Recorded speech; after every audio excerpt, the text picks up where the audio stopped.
Grab some meat or whatever you need. I'm Kamal. It's time to get to it.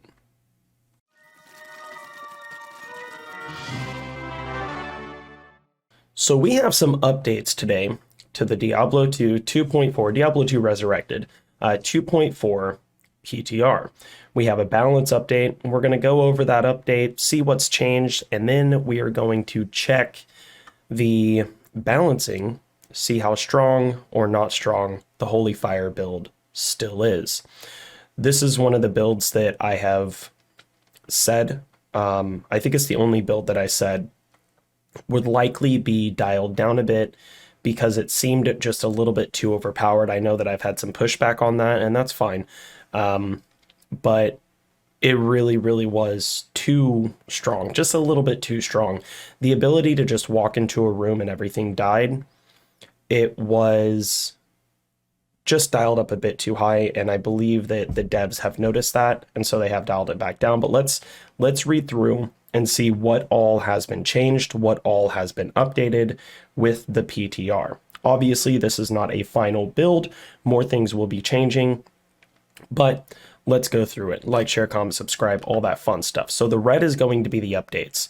It says update on 2.3, which is today, yesterday rather, February 3rd. General balance changes, class-specific changes, and bug fixes have been updated for the PTR. Please refer to the table of contents to assist in navigating through the updates. So we'll just scroll through and find the red. Looks like nothing has changed on Amazon. Nothing has been modified on the Assassin. All right, so the Barb. Warcry. Warcry's mana cost now increases by only 0.75 per level instead of 1. And the developer comments state, we've seen your feedback that the mana cost for Warcry is too high compared to how it performs. We want to try out a modification to its mana cost and see how it affects its cost effectiveness. I still have not made a Warcry Barbarian, a singer. I should definitely check that out. I just haven't yet. Maybe we will in the future. We'll see. And it looks like that is the only change for Barbarian. Now we get to Druid, and I'm hoping that they made a shapeshift change because... Okay, fantastic. Let's see what it says. The previous logic for shapeshifting attack speed has now been restored. Oh. That's great. Shapeshifting got nuked with 2.4.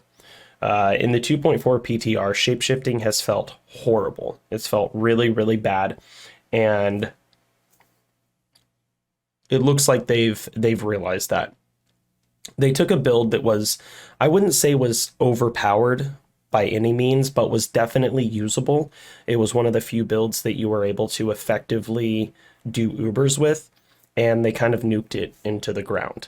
And it looks like they have change that, and just kind of proofreading a little bit, it looks like they've also made it to where even the less effective shapeshifting builds should be a little bit stronger based on the new logic, but let's read through it completely. It says the new logic remains in place, and whichever resulting calculation is faster is the one that will be used in an attack.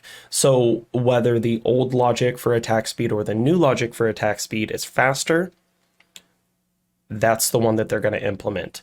So that's good. That's really good.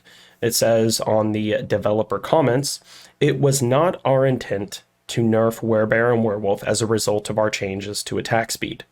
Our end goal, not gold, is to allow players to fully realize the fantasy of a fast werewolf or a slower but hard-hitting Werebear. We are evaluating what the best solution for this is. But in the meantime, our hope is by utilizing both systems and always choosing the fastest speed calculation, we get the best of both worlds, where it is a buff in some situations and a status quo in others. That sounds good to me. I think that should have been what happened the entire time. The nerf to werebears and werewolves more likely and more often than werebears, but the nerf to them made them feel very slow and clunky and not good. But now with this, it should be way better.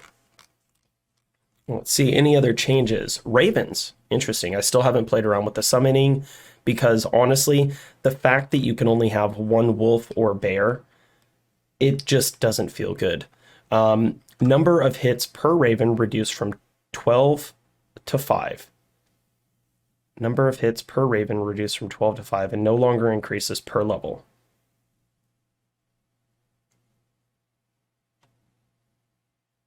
Okay. Reduce the damage gain for skill ranges 2 to 8, 9 to 16, and 17 to 22. So they've reduced the damage, and is this the new part? Is that it's been restored to its original value? So it's back up to 12, or is the red saying that it's reduced it from 12 to 5? I don't remember what the original was. I've never been a big fan of summoning Druid, once again, just because they're really not as strong as they should be, as strong as they could be. Developer comment, we hope that by restoring the original Raven hit functionality and reducing the damage scaling at early levels, we hope to correct any damage reductions caused by our original balance changes, while also ensuring that Raven isn't doing too much damage at early levels. Okay, odd wording, but that's fine.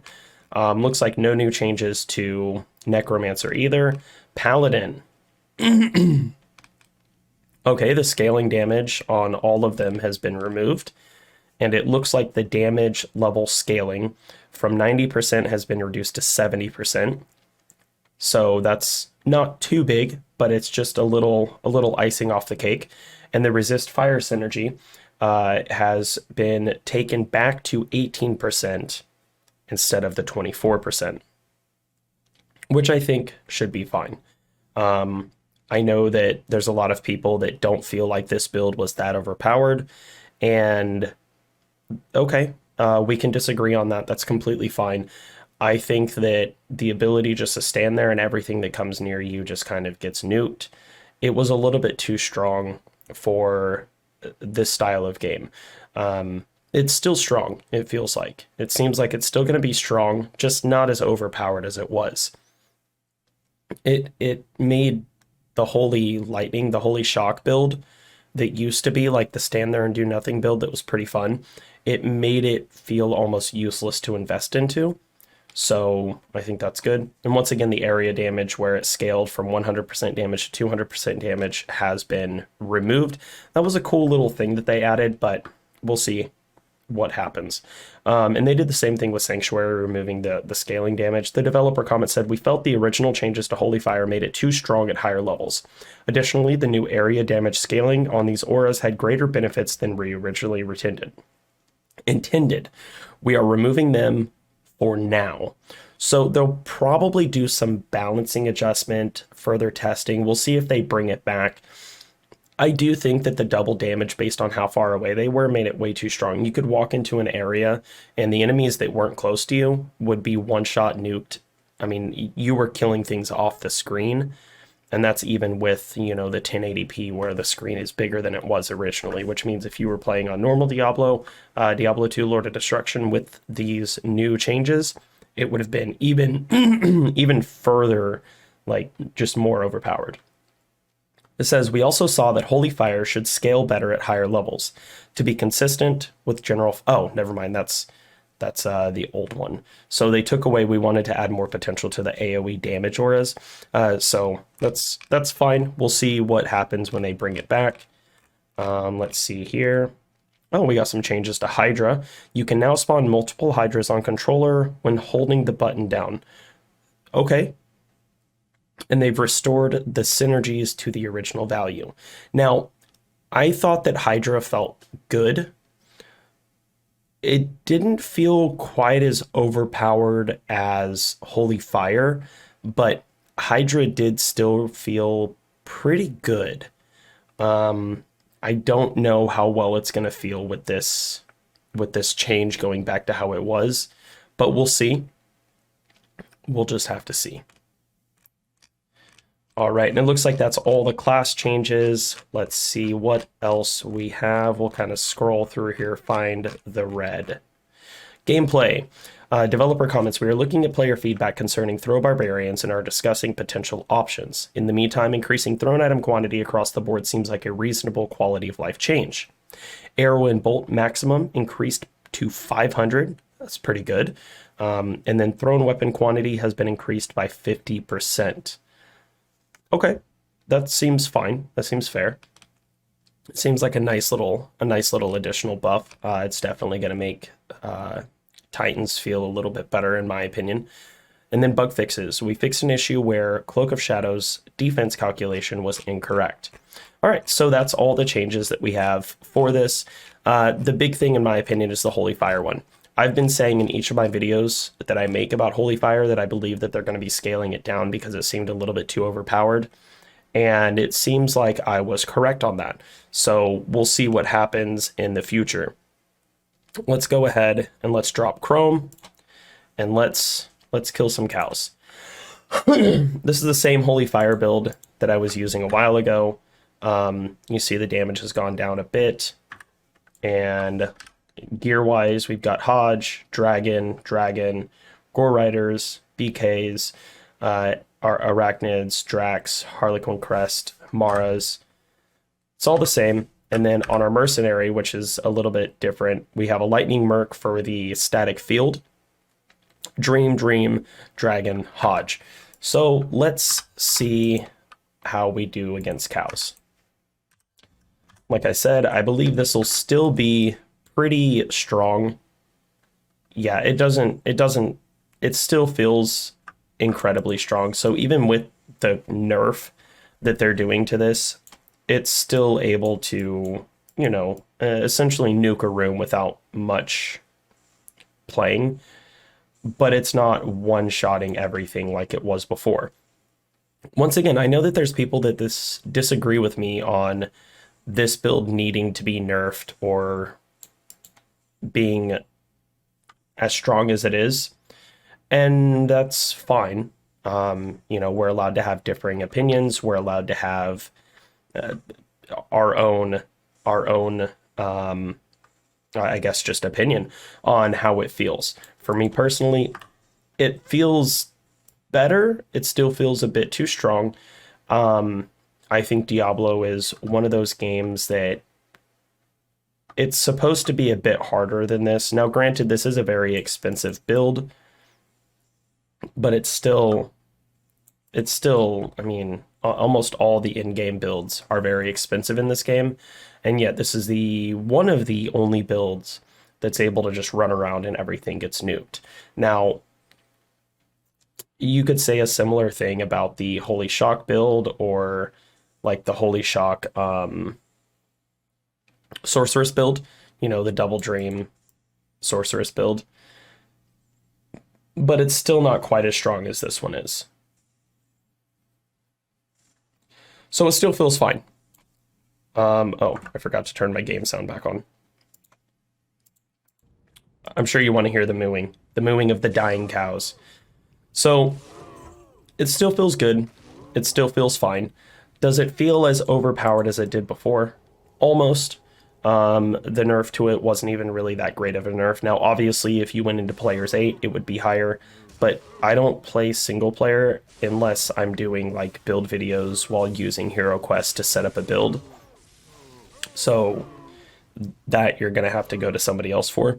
I mean, but honestly, if you're looking for a single player Players 8 build a Javazon or a Hammerden. They're just going to be way stronger in this type of stuff. Especially like basically anything Players 8. A Javazon or a Trapsin or a Hammerden are going to be incredibly overpowered. But just in open BattleNet without a full game, this still feels incredibly strong. It still feels like it does a decent amount. And it still feels good, especially when you get close enough for the Conviction Aura to actually hit them. I think it's good. One thing that I would still like to see is a timer for the buffs. A timer for Warcry, a timer for, or not Warcry, Battle Orders, Battle Command. That would be fantastic. Even if they just gave us the option to turn it on or not turn it on, that would be great. That way we're not constantly having to look at our life orb and or life globe, and we can just kind of see like up here that, you know, we have 27 seconds, 26 seconds, whatever the amount of time remaining on our buffs slash debuffs. But there you go. There's a cow run with the new updated Holy Fire, and as you can tell, it's still extremely strong. It's not as strong as it was, but it's still incredibly powerful. You're still going to be able to run through and just kind of nuke everything without attacking anything. I mean, you can just charge through, obviously, until you go and just let everything die. So there you go. If you like this video, remember, like, share, comment, and subscribe, and I'm going to be continually trying to put out more build videos, a video each weekday. I know that I missed yesterday, and that's because I didn't really do much of anything. I've been kind of derping around on a new game, Entropia Universe. It's not a new game, but it's a new game to me. Trying to find a game where I can actually make a little bit of money while playing passively. Anyways, I hope that you guys enjoy this, and I will see y'all in the next video. I'm out.